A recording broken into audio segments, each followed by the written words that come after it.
भाइयों बंधुओं, जैसा कि आप लोगों को ये विदित है कि हर नव वर्ष के पहले महीने में ही आज के दिन दिनांक 15 जनवरी को पूरे देश में हमारी पार्टी के लोग मेरा जन्मदिन मनाते हैं और हमेशा की तरह वे आज भी मना रहे हैं। और अब मैं सबसे पहले ऐसे अपने उन सभी शुभ चिंतकों का व विशेषकर बीएसपी के लोगों का हार्दिक दिल से आभार प्रकट करती हूँ, जो इस बार भी कोरोना नियमों का पालन करते हुए आज मेरे जन्मदिन को पूरे देश भर में विभिन्न स्तर पर वे अपने महान संतों, गुरुओं एवं महापुरुषों में भी खासकर महात्मा ज्योतिबा फुले, छत्रपति शाहू जी महाराज, नारायणा गुरु, बाबा साहब डॉक्टर भीमराव अंबेडकर एवं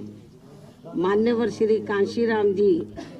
आदि की मानवतावादी सोच व मूवमेंट को ध्यान में रखकर तथा जिनके बताए हुए रास्तों पर चलकर ही मैंने उनकी सोच व मूवमेंट को आगे बढ़ाने के लिए अपनी जिंदगी भी समर्पित की है, जिसके तहत चलकर ही इस वर्ष भी वे आज मेरे जन्मदिन को जन कल्याणकारी दिवस के रूप में बहुत ही सादगी व संजीदगी के साथ मना रहे हैं। और इस मौके पर हर वर्ष हमारी पार्टी के ये लोग अपने आर्थिक सामर्थ्य के हिसाब से अपने अपने क्षेत्रों में सर्व समाज में से विशेषकर गरीब, कमजोर, लाचार, असहाय व अन्य जरूरतमंद लोगों की विभिन्न रूपों में आर्थिक मदद भी करते हैं और इस बार भी ये लोग काफ़ी मदद कर रहे हैं। वैसे हमारी पार्टी समाज में विशेषकर गरीब, कमजोर, असहाय व अन्य उपेक्षित वर्गों के हित एवं कल्याण के लिए हमेशा ही अति गंभीर, संवेदनशील, ईमानदार व संघर्षरत रहती है, जिसके मुताबिक चलकर ही बीएसपी ने अपने नेतृत्व में यहाँ 4 बार यूपी में अपनी सरकार भी चलाई है। और इस दौरान हमारी पार्टी की रही सरकार ने मेरे जन्मदिन के मौके पर ऐसे लोगों के हित व कल्याण के लिए अनेकों नई जनहित की योजनाएं प्रारंभ की हैं, जिनसे इन्हें काफ़ी मदद भी मिली है। लेकिन ये सब यहाँ जातिवादी, संकीर्ण, सांप्रदायिक व पूंजीवादी मानसिकता रखने वाली विरोधी पार्टियों को अच्छा नहीं लगा है, जिसकी खास वजह से ही तब फिर इन्होंने यहाँ बीएसपी के विरुद्ध अंदर एकजुट होकर व सभी साम, दाम, दंड भेद आदि अनेकों हथकंडे इस्तेमाल करके बीएसपी को आगे बढ़ने से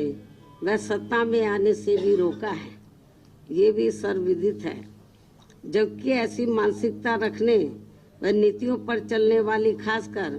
कांग्रेस, बीजेपी व इनकी समर्थक पार्टियों की वजह से ही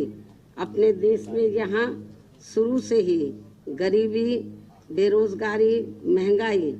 व भ्रष्टाचार आदि भी लगातार बढ़ रहा है। किसान, मजदूर, छोटा व्यापारी व अन्य मेहनतकश लोग भी यहाँ काफ़ी दुखी हैं और इन सब मामलों में बीजेपी के शासनकाल में तो स्थिति और भी ज़्यादा खराब व दयनीय बनी हुई है, जिन पर पर्दा डालने व लोगों का ध्यान बांटने के लिए ही अब ये पार्टी आए दिन नई व हवाई घोषणाएं करने एवं निवेश लाने के नाम पर भी किस्म किस्म की नाटकबाजी आदि करने का ही सहारा ले रही है तथा जिनसे जमीनी हकीकत में यहाँ के गरीब एवं मध्यम वर्ग के लोगों को कुछ भी खास लाभ होने वाला नहीं है। साथ ही इनकी गलत नीतियों व गलत कार्यशैली की वजह से ही अब यहाँ उत्तराखंड व अन्य पहाड़ी बाहुल्य प्रदेश भी काफ़ी ज़्यादा प्रभावित हो रहे हैं। इसके अलावा देश में ज़रूरतमंद लोगों को सही से बसाने की बजाय उल्टा हल्द्वानी की तरह ही अधिकांश उन्हें उजाड़ा जा रहा है। हालांकि हल्द्वानी के लोग तो अभी माननीय सुप्रीम कोर्ट की वजह से थोड़े बचे हुए हैं और अब यहाँ यूपी सहित पूरे देश में कानून व्यवस्था को ठीक करने की आड़ में जो घिनौनी राजनीति की जा रही है, ये सब भी किसी से छिपा नहीं है। साथ ही जांच एजेंसियों का भी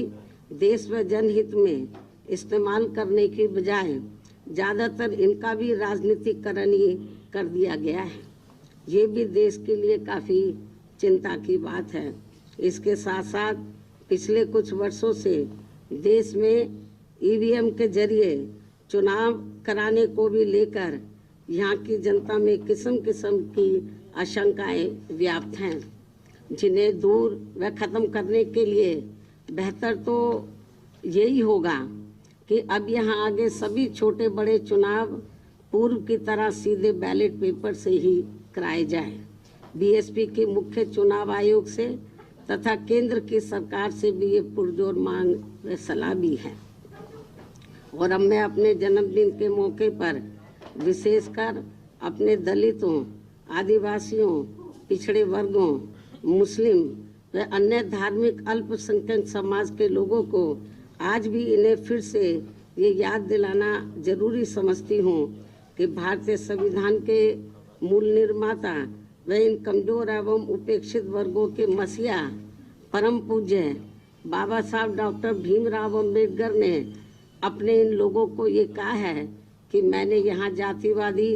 व्यवस्था के शिकार व सदियों से उपेक्षित रहे अपने इन वर्गों के लोगों को आत्मसम्मान व स्वाभिमान की जिंदगी बसर करने तथा अपने खुद के पैरों पर खड़े होने के लिए जो भी इन्हें कानूनी अधिकार दिलाए हैं, तो उनका सही से वह पूरा लाभ लेने के लिए इन सभी वर्गों के लोगों को आपस में भाईचारा पैदा करके वह संगठित होकर तथा अपने खुद के राजनीतिक मंच से जुड़कर केंद्र व राज्यों की भी राजनीतिक सत्ता की मास्टर चाबी इन्हें खुद अपने हाथों में लेनी होगी, क्योंकि अभी तक के अनुभव के मुताबिक यहाँ जातिवादी सरकारों के चलते हुए कभी भी इन वर्गों के लोगों को संविधान में मिले कानूनी अधिकारों का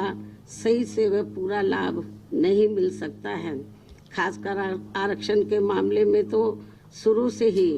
यहाँ कांग्रेस, बीजेपी व सपा सहित अन्य सभी विरोधी पार्टियां अपने संवैधानिक उत्तरदायित्व के प्रति कतई भी ईमानदार नहीं रही हैं। इसके साथ ही एससी व एसटी के आरक्षण को लागू करने के मामले में ही नहीं बल्कि ओबीसी के आरक्षण को भी लेकर इन पार्टियों का रवैया अधिकांश समय अति जातिवादी व क्रूर ही देखने को मिला है, जिसके तहत ही कांग्रेस पार्टी ने केंद्र में अपनी सरकार के लंबे दौर के रहते हुए भी पिछड़ों के आरक्षण संबंधी मंडल कमीशन की रिपोर्ट को लागू नहीं होने दिया। इसके साथ साथ इन्होंने एससी व एसटी के आरक्षण को भी निष्प्रभावी बना दिया और अब बीजेपी भी इस मामले में कांग्रेस पार्टी के ही पद चिन्हों पर चलकर इनके आरक्षण के हक को मारने का भी ये घोर अनुचित कार्य कर रहे। इसी तरह की खबर पाने के लिए चैनल को सब्सक्राइब करें और बेल आइकन की ऑल बटन दबाएं।